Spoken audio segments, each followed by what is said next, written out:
Hello guys, இன்னைக்கு நம்ம ரொம்பவே வித்தியாசமான டாப்பிக்கை பார்க்க போறோம். பேய் இருக்கா இல்லையா, அதை யாராவது பார்த்துருக்காங்களா இல்லையா இப்படின்ற பல கேள்வி நமக்குள்ள ஓடிக்கிட்டே இருக்கும். இதை கன்ஃபார்ம் பண்ற மாதிரி ஒரு சம்பவம் நடந்திருக்கு.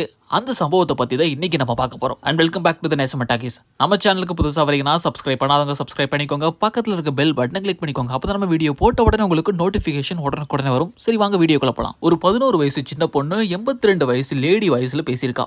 அதுவும் 5 நிமிஷம் இல்ல 10 நிமிஷம் இல்ல, கிட்டத்தட்ட 4 மணி நேரத்துக்கு மேல பேசியிருக்கா. சரி, இந்த பொண்ணு குரலை மாத்தி தான் பேசியிருப்பா அப்படின்னு நினைச்சா, ஒரு 11 வயசு பொண்ணு 4 மணி நேரத்துக்கு மேல அதே குரல்ல பேசினா அவளோட தொண்டை பகுதி நிச்சயமா டேமேஜ் ஆகும். அவளால மறுபடியும் எப்பவுமே நார்மல் வாய்ஸ்ல பேச முடியாது. ஆனா 4 மணி நேரம் கழிச்சு ரொம்ப சாதாரணமா பேசியிருக்கா. இப்ப இருக்கிற டெக்னாலஜி யூஸ் பண்ணி இந்த மாதிரி வாய்ஸ் எல்லாம் ஈஸியாவே உருவாக்கலாம். ஆனா இது நடந்தது கிட்டத்தட்ட 42 வருஷத்துக்கு முன்னாடி. அப்ப இந்த மாதிரி டெக்னாலஜி எதுவுமே கிடையாது. இது உண்மையிலேயே நடந்த ஒரு சம்பவம். அப்படி என்ன நடந்துச்சுன்றதை டீடைலா பார்க்கலாம். ஒரு 36 வயசு இருக்கிற ஒரு லேடி தான் 2 பசங்களோட ஒரு வீட்டுல தனியா இருந்திருக்காங்க. ஒரு நாள் நைட்டு பசங்க தூங்காம விளாண்டுகிட்டு இருக்க மாதிரி ஏதோ ஒரு சத்தம் கேக்குது. மணி 11க்கு மேல ஆகுது. இன்னும் ஏன் தூங்காம இருக்காங்க அப்படின்னு அந்த பசங்களோட ரூம்ல போய் பாக்குறாங்க. கதவு பூட்டி இருக்கு. சத்தம் போடாம அமைதியா தூங்குங்க அப்படின்னு வெளியே இருந்து கத்துறாங்க. பசங்களோட சத்தம் அப்படி நின்னு போச்சு. அப்படி என்னதான் பண்றாங்க அப்படின்னு கதவை திறந்து உள்ள போய் பார்த்தா 2 பசங்களோட கட்டுலும் அப்படியே அந்த இடத்துல மிதந்துகிட்டு இருக்கு. இதை பார்த்து மிரண்டு போன அந்த லேடி அந்த பசங்களை அந்த ரூமை விட்டு வெளியே கூட்டிட்டு போலாம் ட்ரை பண்றப்ப தானா ஒரு டேபிள் அந்த ரூமோட கதவை போய் சாத்தி அண்டம் கொடுக்குது. இவங்களை வெளியே போக விடாம தடுக்குது. 2 நிமிஷத்துக்கு அவங்க 3 பேரால எதுவுமே பேச முடியல. ரொம்ப அமைதியா இருக்காங்க. அந்த லேடி மனசுல தைரியத்தை வர வச்சுட்டு உடனே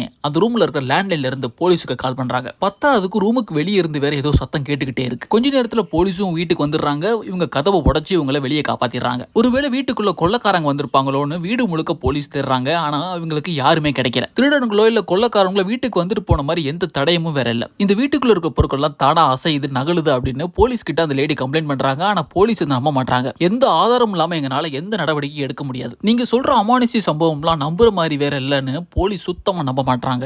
இப்படி இவங்க சொல்லிக்கிட்டு இருக்கும்போது திடீர்னு அந்த வீட்டுல இருக்கிற ஒரு சேர் தானா இவங்களை நோக்கி வேகமா நகருது. இதை போலீஸும் பார்த்து மிரண்டு போறாங்க. இந்த வீட்டுல ஏதோ தப்பா இருக்கு அப்படின்னு சொல்லிக்கிட்டே போலீஸும் வேகமா அந்த வீட்டை விட்டு வெளியே போயிடுறாங்க. ஆனா இந்த 36 வயசு லேடியாலையும் அந்த 2 பசங்களாலையும் அந்த வீட்டை விட்டு வெளியே வர முடியல. ஏன்னா இவங்களுக்கு வேற வீட்டை போய் பார்த்து தங்குற அளவுக்கு போதுமான பண வசதி இல்லாதனால இங்கதான் தங்கி ஆகணும். இப்படி இந்த லேடி இந்த வீட்டுல நடக்கிற ஒவ்வொரு அமானுஷ்ய சம்பவத்தையும் சகிச்சுக்கிட்டு இருக்காங்க.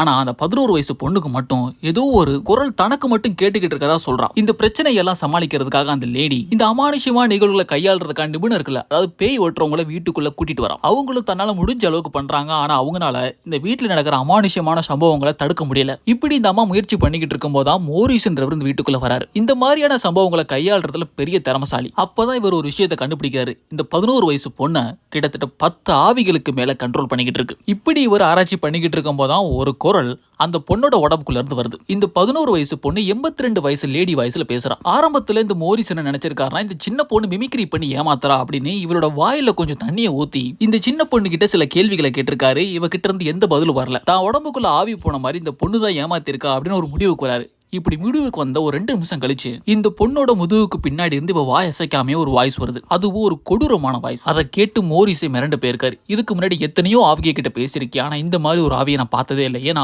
11 ஆவிகளும் ஒன்னா சேர்ந்து ஒரு வாய்ஸ்ல பேசுது. இந்த 11 வயசு பொண்ணு ரொம்ப பலவீனமா இருக்கறனால இந்த பொண்ணு ஆக்கிரமிச்சு அட்டூழியம் பண்ணிக்கிட்டு இருக்கதா இவர் சொல்றாரு. இந்த சம்பவத்தை மையப்படுத்தி உண்மையிலேயே ஒரு படம் எடுத்திருக்காங்க. அந்த படத்தோட பேர் தான் காஞ்சரிங் 2. காஞ்சரிங் 2ல சினிமாக்கு ஏத்த மாதிரி கதைகளை மாத்தி அமைச்சு சின்ன பொண்ணோட உடம்புல இருந்து ஆவியை பிரிச்சு எடுக்கிற மாதிரி முடிவு கொண்டு வந்திருப்பாங்க. ஆனா நிஜத்துல அப்படி நடக்கல.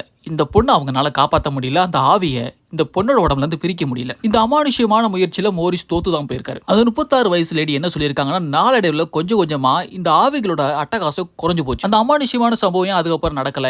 ஏன் குறைஞ்சு போச்சுன்ற எந்த கேள்விக்கும் பதில் கிடைக்கல. மோரிஸ் அந்த 11 வயசு பொண்ணை விசாரிக்கும் போது நடந்த நிகழ்வை ஆடியோவை ரெக்கார்ட் பண்ணியிருக்காரு. அது இன்னமும் இருக்கு. அந்த ஆடியோவை கேட்டோம்னா பேய் நம்பிக்கை இல்லாதவங்களுக்கு கூட பேயை பத்தின பயம் வரும். இந்த சம்பவத்தை பத்தி நீங்க என்ன நினைக்கிறீங்க? உண்மையிலே பேய் இருக்கா? அந்த 11 வயசு பொண்ணுக்கு உண்மையிலே பேய் பிடிச்சிருக்குமா? இது மோரிஸ் சொன்னதெல்லாம் உண்மைன்னு நினைக்கிறீங்களா? உங்களோட கருத்துக்களை மறக்காம கமெண்ட் செக்ஷன்ல பதிவு பண்ணுங்க. அப்படி நம்ம சேனலுக்கு புதுசா வந்திருக்கீங்கன்னா சப்ஸ்கிரைப் பண்ணாதவங்க சப்ஸ்கிரைப் பண்ணிக்கோங்க. இதே மாதிரி சூப்பரான இன்ட்ரெஸ்டிங்கான இன்னொரு வீடியோல மறுபடியும் மீட் பண்றேன். Thank you and bye.